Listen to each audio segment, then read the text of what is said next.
ರಾಮಾಯಣದ ಅಂತ್ಯದಲ್ಲಿ ರಾವಣ ಸಾವನ್ನಪ್ಪಿರುವಾಗ ಲಕ್ಷ್ಮಣನಿಗೆ ಒಂದು ಕ್ವಶನ್ನ ಕೇಳ್ತಾರೆ.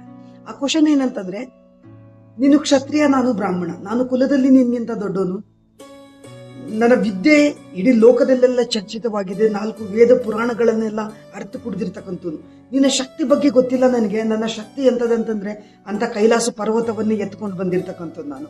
ನನ್ನ ಸೈನ್ಯದಲ್ಲಿ ಎಂತೆಂಥ ವ್ಯಕ್ತಿಗಳಿದ್ರು ಅಂತಂದ್ರೆ ದೇವತೆಗಳೆಲ್ಲ ಹೆದರ್ಕೋತಿದ್ರು ಅವ್ರನ್ನ ನೋಡಿ. ನನ್ನ ಮಗ ಇಂದ್ರನನ್ನು ಬಂದಿ ಮಾಡಿದ್ದ, ನಾನು ಕಾಲನೇಮಿಯನ್ನು ಬಂದಿ ಮಾಡಿದ್ದೆ. ನಾನು ನಿಮಗೆ ಕುಲದಲ್ಲಿ ದೊಡ್ಡವನು, ಶಕ್ತಿಯಲ್ಲಿ ದೊಡ್ಡವನು, ವಿದ್ಯೆಯಲ್ಲಿ ದೊಡ್ಡವನು, ಸೈನ್ಯದಲ್ಲಿ ದೊಡ್ಡವನು.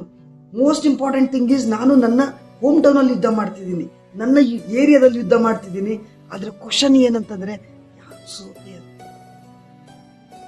ಏನೇನು ಕೂಡ ಆನ್ಸರ್ ಇಲ್ಲ ಲಕ್ಷ್ಮಣ. ರಾವಣನೇ ಆನ್ಸರ್ ಮಾಡ್ತಾರೆ, ನಾನು ಚಾರಿತ್ರ್ಯಹೀನ, ನೀನು ಚಾರಿತ್ರವಂತ. Most important